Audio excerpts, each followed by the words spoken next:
Del libro 12 pasos y 12 tradiciones de Alcohólicos Anónimos. Segundo paso, tercera de 3 partes. Otro sector dice: estábamos hartos de la religión y de todo lo que conlleva la religión.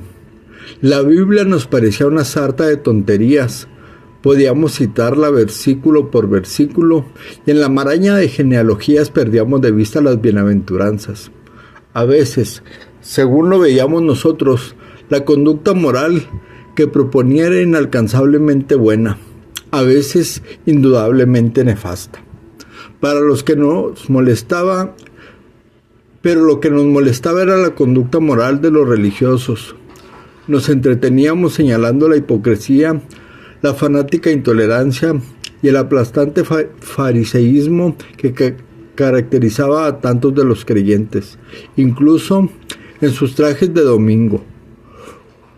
Cuánto nos encantaba recalcar el hecho de que millones de los buenos hombres de la religión seguían matándose los unos a los otros en nombre de Dios. Todo esto, por supuesto, significaba que habíamos sustituido los pensamientos positivos por los negativos. Después de unirnos a Alcohólicos Anónimos, tuvimos que darnos cuenta de que esta actitud nos había servido para inflar nuestros egos. Al destacar los pecados de algunas personas religiosas, podíamos sentirnos superiores a todos los creyentes. Además, podíamos evitar la molestia de reconocer algunos de nuestros propios defectos. El fariseísmo, que tan desdeñosamente habíamos condenado en los demás, era precisamente el mal que a nosotros nos aquejaba. Esta respetabilidad hipócrita era nuestra ruina en cuanto a la fe, pero finalmente, al llegar derrotados a Alcohólicos Anónimos, cambiamos de parecer. Como los psiquiatras han comentado a menudo, la rebeldía es la característica más destacada de muchos alcohólicos, así que no es de extrañar que muchos de nosotros hayamos pretendido desafiar al mismo Dios. A veces lo hemos hecho porque Dios no nos ha entregado las buenas cosas de la vida que le habíamos exigido.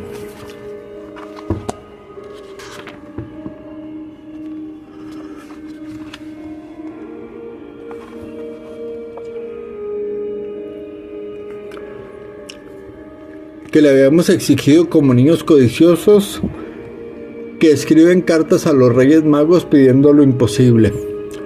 Más a menudo habíamos pasado por una gran calamidad y según nuestra forma de pensar, salíamos perdiendo porque Dios nos había abandonado.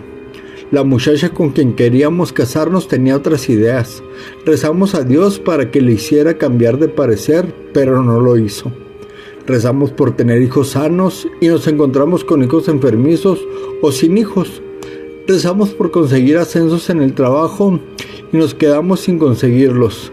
Los seres queridos de quienes tanto dependíamos nos fueron arrebatados por los llamados actos de Dios. Luego nos convertimos en borrachos y le pedimos a Dios que nos salvara, pero no pasó nada. Esto ya era el colmo. Al diablo con esto de la fe, dijimos.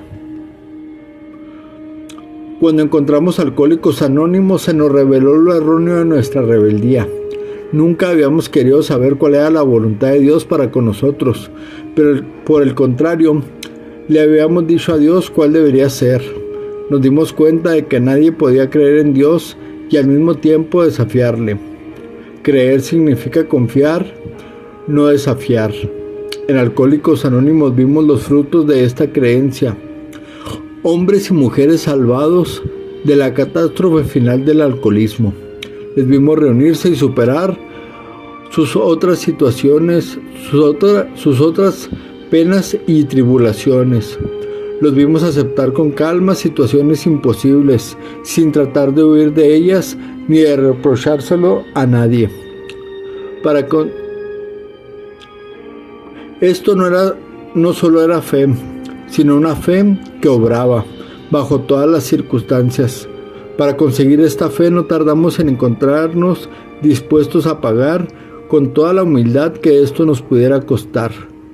Consideremos ahora el caso del individuo rebosante de fe, pero que todavía apesta alcohol. Se cree muy devoto,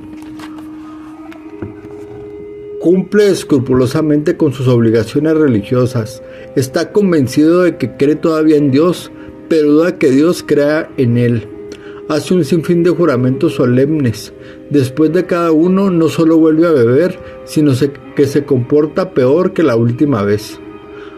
Valientemente se pone a luchar contra el alcohol, suplicando la ayuda de Dios, pero la ayuda no le llega. ¿Qué será lo que le pasa a esta persona? Para los clérigos, los médicos, para sus amigos y familiares, el alcohólico que tiene tan buenas intenciones y que tan resueltamente se esfuerza por dejar de beber es un enigma descorazonador. A la mayoría de alcohólicos anónimos no les parece así. Multitud de nosotros hemos sido como él y hemos encontrado la solución al enigma. No tiene que ver con la cantidad de fe, sino con la calidad. Esto era lo que no podíamos ver. Nos creíamos humildes, pero no lo éramos. Nos creíamos muy devotos en cuanto a las prácticas religiosas, pero al volver a considerarlo con toda sinceridad, nos dimos cuenta de que solo practicábamos lo superficial. Otros de nosotros habíamos ido al otro extremo, sumiéndonos en el sentimentalismo y confundiéndolo con los auténticos sentimientos religiosos. En ambos casos, habíamos pedido que se nos diera algo a cambio de nada. En realidad, no habíamos puesto nuestra casa en orden para que la gracia de Dios pudiera entrar en nosotros y expulsar la obsesión de beber. Nunca, en ningún sentido profundo y significativo, habíamos examinado nuestra conciencia, ni habíamos reparado el daño a quienes se lo habíamos causado, ni habíamos dado nada a otro ser humano sin exigir algo o esperar alguna recompensa, ni siquiera habíamos rezado como se debe rezar. Siempre habíamos dicho, concédeme mis deseos, en vez de hágase tu voluntad.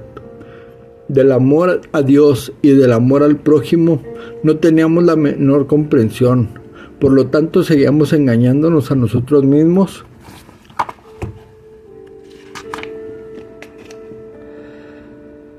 y en consecuencia no estábamos en la posibilidad de recibir la gracia suficiente para devolvernos el sano juicio. Son muy contados los alcohólicos activos que tan siquiera tienen una vaga idea de lo irracionales que son o que si llegan a darse cuenta de su insensatez pueden soportarla. Algunos están dispuestos a decir que son bebedores problema, pero no pueden aceptar la sugerencia de que son, de hecho, enfermos mentales. Un mundo que no distingue entre el bebedor normal y el alcohólico contribuye a que siga en su ceguera. El sano juicio se define como la salud mental. Ningún alcohólico que analice fríamente su comportamiento destructivo, ya sea que haya destruido los muebles de su casa o su propia integridad moral, puede atribuirse a sí mismo salud mental. Por lo tanto, el segundo paso es el punto de convergencia para todos nosotros, tanto si somos ateos, agnósticos o antiguos creyentes, y podemos estar unidos en este paso. La verdadera humildad y amplitud de mente pueden llevarnos a la fe, y cada reunión de Alcohólicos Anónimos es un seguro testimonio de que Dios nos devolverá el sano juicio si nos relacionamos de la forma de vida con Él. Bendiciones, compañeras y compañeros, y que pasen felices 24 horas.